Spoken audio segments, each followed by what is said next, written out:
We're going to kick off with a little poll today, okay?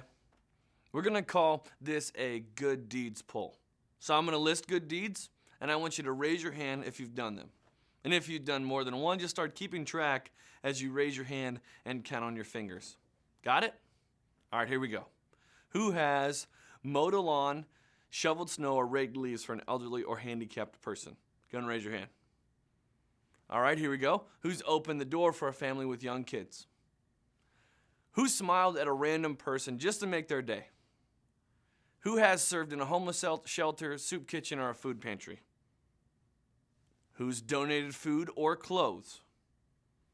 Who's been on a mission trip? Who's invited people to StuCo?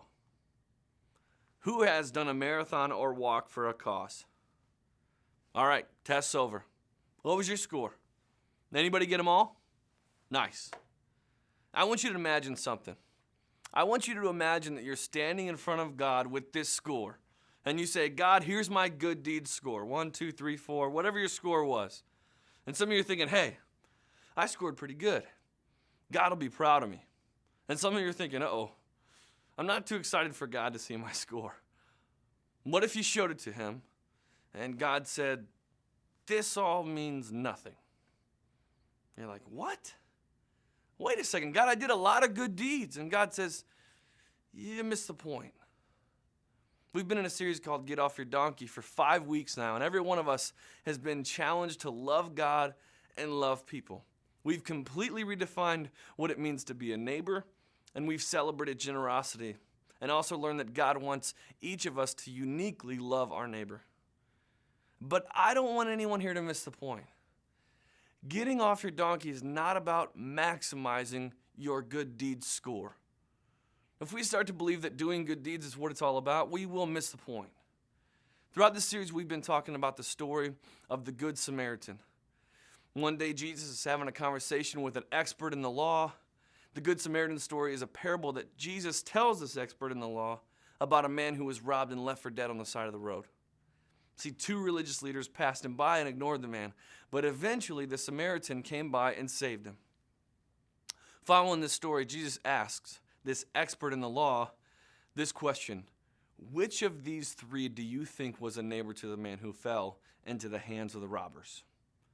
The expert of the law replies, the one who had mercy on him. Jesus told him, go and do likewise. Don't miss the point. Jesus said, go and do likewise. Jesus didn't say, go and make a list of all the good deeds that you could do and then do them. He said, go and do likewise. Jesus is saying that there are people that you walk by every single day that need you to stop and love them. Jesus is saying that as you live your normal everyday life, you're going to have opportunities to get off your donkey and love people. If we decide that it's all about getting busy doing good deeds to raise our score, we might miss the bully in our school who needs to find their way back to God. We might miss the student who's new to small group that doesn't have any friends yet. We might miss the family member who lives in our house who's discouraged and ready to just give up. See, we're not talking about a list of good deeds. We're talking about a list at all. We're talking about a lifestyle. Paul, the guy who wrote most of the New Testament, he's an example of someone who went and did likewise. He says, though I am free and belong to no one, I've made myself a slave to everyone to win as many as possible. Paul's life, it's not about him. It's about others. And he continues, I voluntarily become a servant to any and all in order to reach a wide range of people. Religious, non-religious, meticulous moralists, loose-living immoralists, the defeated, the demoralized, whoever. I entered their world and tried to experience things from their point of view. I've become just about every sort of servant there is in my attempts to lead those I meet into a God-saved life. I did this all because of the message. I didn't just want to talk about it, I wanted to be in on it. See, Paul became a servant.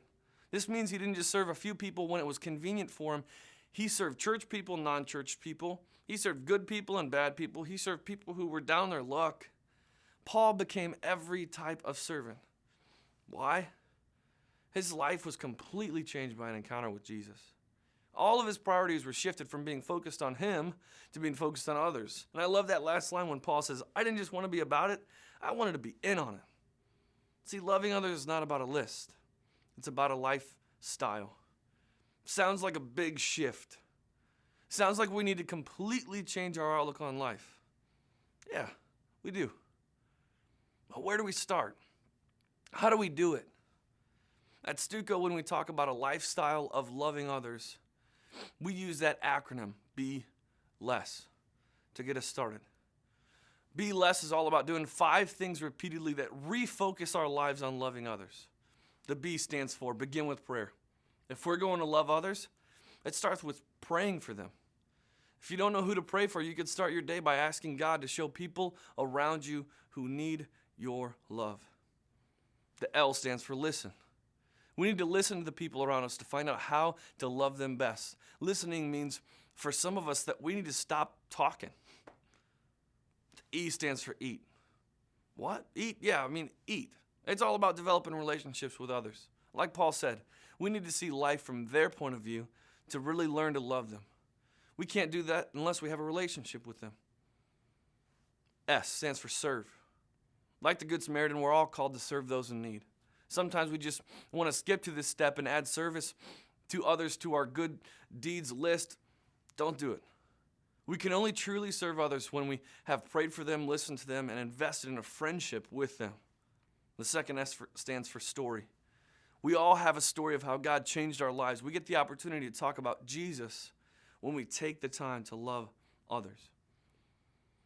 Our list of good deeds will miss the mark, but a lifestyle of loving others can cause a ripple effect that will change the lives of people we don't even know. Take Paul, for example. Paul turned his life upside down and lived a lifestyle of loving others. It caused the ripples that still change lives today. You and I still read the New Testament, the letters of Paul wrote to the people he loved. Paul was known by many in his time, but wasn't famous by any means. But because he lived a lifestyle of loving others, he's now famous. And his life is still used by God even now. You might not be famous. You may not be recognized by crowds of people, but if you devote your life to loving others, you don't just affect the people around you, you will cause ripple of life change.